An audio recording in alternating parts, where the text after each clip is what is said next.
Hi there Songbird, it's Kerri Ho from the songbird.tree.com where we get grounded, take flight and sing. And as you can see, I am holding a very large mug of beautiful hot beverage tea. And so of course it's tea time with Kerri. And what I'm drinking today is a throat coat tea. I absolutely love this. It is just so soothing. So you've got to get your hands on some. Now today we're actually talking about small beginnings. I've got to be really honest with you. I hate small beginnings. It's like, when I first started singing lessons and I set out to become, a great singer, whatever that even means, I was really very, very impatient with myself. I wanted to be like Adele and Beyonce tomorrow, or maybe even yesterday, and I really, really didn't enjoy the fact that I was growing so little each day. I don't know if you can relate to that. And I've got to be honest with you, even in my journey as the founder of the Songbird Tree and as a vocal coach and as the creator of the Vocal Revolution program, I've really not liked the fact that I guess the growth of it has been quite small. It's been very slow for me. I'm just someone who has really big, audacious dreams. I want to impact the world, which is kind of a really, really big task.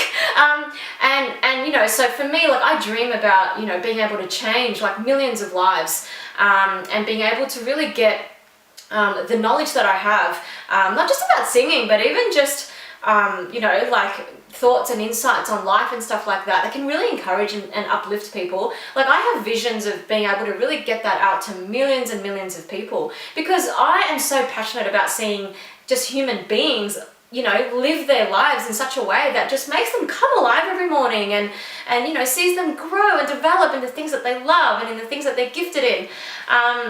So I've got many dreams of that happening. But since I started the Songbird Tree, and it's been for several years now, the growth of it, or the impact of it, or the influence of it, or whatever, in terms of numbers, just hasn't been as big as I'd like it to be,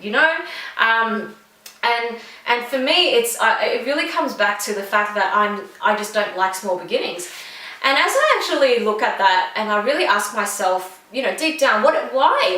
What's so bad about small beginnings? What's so bad about growing slow? I realize that it really just comes back to me being impatient and really my ego and my pride. At the end of the day, I want to be able to say, I'm this overnight success, woo! Celebrate me kind of thing. But at the end of the day, maybe there are some people who do have that overnight success story. But I think what I've learned, and what I'm really being challenged by, especially recently, is that anything good needs time to grow. And we need to, I feel like I need to, and I'm encouraging you to as well, to really look at our lives less like a race and more like cultivating a garden. When we plant a garden, and I'm no gardener by the way, I don't even have space for a garden in my little home. When we plant a garden, we know that things are going to take time to grow, right? We gotta gather and get ready the soil. We've got to plant seeds. We've got to water them. We've got to take care of it. Blah blah blah. There's sunlight and all these factors that need to go into line in order for things to grow. And this is just such a coincidence, literally. But in the throat coat tea, there's actually on the tag a quote. And today it just happens to be this: from a small seed, a mighty trunk may grow. And I just went, wow, that is amazing. That cannot be more relevant to what we're talking about today, that it's okay to have a small beginning. Seeds are tiny, right? And the thing is, they need to be planted in soil. So they've got to be planted in muck, you know what I mean? Dirt.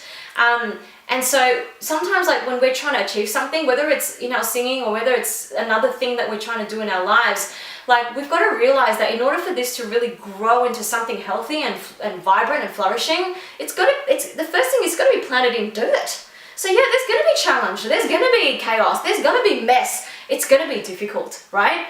And then the other thing that needs to happen with a seed in order for it to grow into something is that the outer shell needs to break. Like, whoa, you know? It needs to break in order for it to grow into something. And so again, it's like, there's no such thing as a smooth path to success without difficulty, without challenge, you know, where you just go from where you are today to sudden, you know, fame and stardom and like huge success, you know?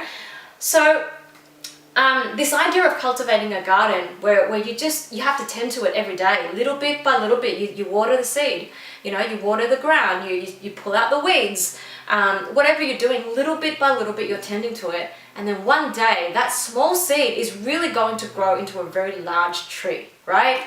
How relevant is this to the songbird tree? So I guess my encouragement to myself and to all of you is, you know, let's really embrace and enjoy our lives by embracing small beginnings, you know? Let's look at our lives less like a race and more like cultivating a garden.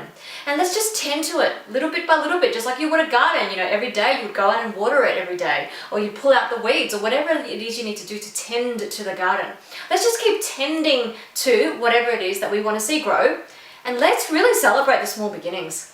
And just trust that as we tend to it little by little, bit by bit each day, that small seed that has been planted in the dirt is going to one day grow into a flourishing, tall, strong, vibrant tree. I hope that you found that encouraging, and I hope that it helps you in some way. Please do, in the comments below, let me know whether this resonated with you at all, and just any other ideas that you have related to this topic. Alright, Songbird, thank you again for another great tea time together. If you're looking for a resource that's going to really help you to warm up your voice in the most amazingly, healthy, correct way, and it's going to make you sound, at your best, please do go and get my free resource. It's an ebook, and it's called My Ultimate Vocal Warm-Up Guide. So just click on the link below and you'll be able to get that completely for free. Alright, Songbird, thank you so much. I hope this encouraged you, and I'll see you next time. See you later.